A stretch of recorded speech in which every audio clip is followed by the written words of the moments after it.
What's up, guys? I hope y'all having a blissful day.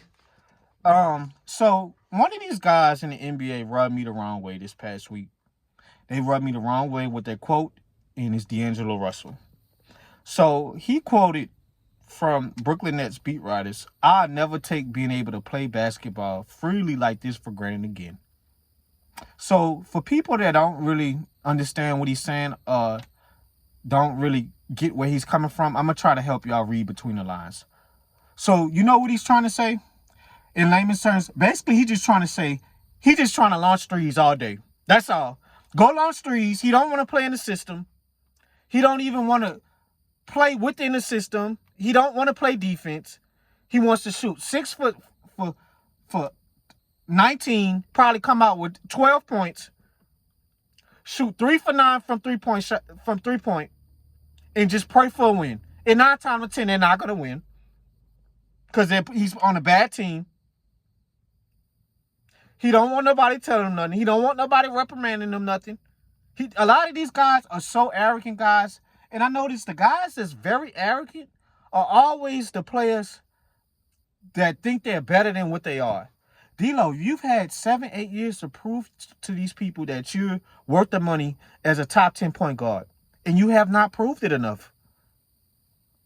I could find somebody else that's similar to you, your skill set, that's not gonna be as streaky as you. I could find somebody better than that, bro. You don't do much else other than score the basketball. You barely could do that. Barely. You would come out 25 points, 22. Then the next 3, 4, 5 games, 5, 15, 12, 0. Oh, guys, he scored 0 points before. He scored 0 points before. And I'm going to get to that in a second.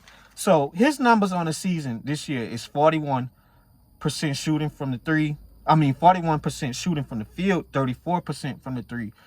Shooting, he's averaging 12 points per game. That ain't good enough. That's not good enough for somebody to be a high shot taker. That's not good enough.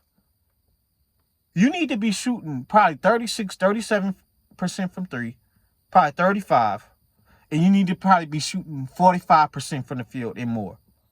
Or at least 44. This is not good enough, D'Lo. So now you're going to succumb yourself to probably a 6-man role in the future. It's coming. It's coming. Nobody's going to want to pay no top dollar for you with these numbers. And you don't play no defense. Let me read y'all these Nuggets when they met in the Nuggets playoffs these past 2 years. So the Western Conference Finals in 2023. This guy in Game 1 had 6 points. Game 2, 10 points. Game 3, 3. Game 4, 4. That is baby numbers. Baby numbers. That my nephew and my niece can count to 10. That's the most you scored. 10 points. You scored a grand total of 17 points in 4 games. That is fucking ridiculous.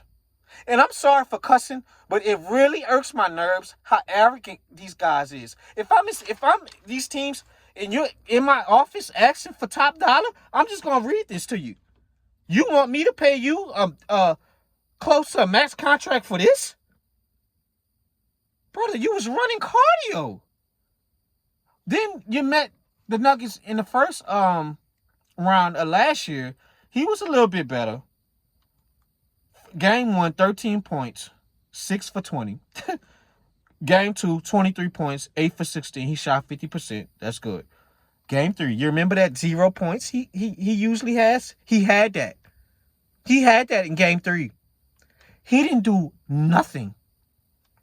LA Fitness guys can go out there and go get you buckets. You was a professional basketball player with 0 points. Game 4, 21 points. Game 5, 14. He doesn't want to play winning basketball, guys. A lot of these guys don't want to play winning basketball. They just want to get their numbers, go home to their woman, and enjoy the rest of the evening, and that's it. They don't want to be great. They want to get on these podcasts and just talk and talk and talk like they one of these guys, and he's not. I'm not going to say D'Lo is trash. He's far from it, but he's he doesn't play winning basketball, guys. He doesn't. For you to be picked number 3 in the 2015 draft, you were supposed to be one of the top 10 point guards still in this day and age. Now you're probably regulated going forward to a 6th man. You're just not an efficient basketball player enough, D-Lo. It's in the numbers. You got benched from Darvin Ham. You damn near was in tears. I felt bad for you because I like you, bro. I do. Then you had to work your way back up into the starting lineup. Then JJ got hired. He had enough of you.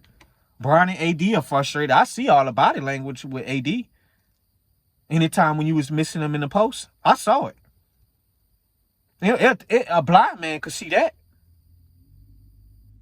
So now you get to take all the shots you want with Cam Thomas. And I love me some Cam Thomas, but Cam is another one, guys. He's a streaky shooter, but he do it better than D-Lo. I tell you that. Cam is a dog, but he's extremely hot and cold. But when he is hot, he is scorching hot. I would not want to guard that boy in Brooklyn. I wouldn't. So, and even years ago, he quoted on his podcast, I enjoyed playing with Stephen Curry because Steph taught me how to shoot all these threes, take all these. Brother, you're not Stephen Curry, brother. You're far from it. Your name shouldn't even be in that same name with that little boy in Golden State. You're far from it. Far from it. So, I wish you the best of luck, D-Lo. I hope you find the contract you're looking for. Enjoy being a point guard for the Brooklyn on a losing team. They had to get a point guard after Dennis left. What, you gonna run Ben Simmons? you gonna have Ben Simmons running point? I think they moved him to center of power forward with Nick Claxton. I don't know who watches Brooklyn. So that's all I really got, guys. D-Lo doesn't want to play winning basketball. He don't want to be held accountable. So a lot of these guys that don't want to be held accountable to maximize their potential, they go on dwelling poor teams like the Brooklyn Nets. So that's all I got for you guys. I'm out.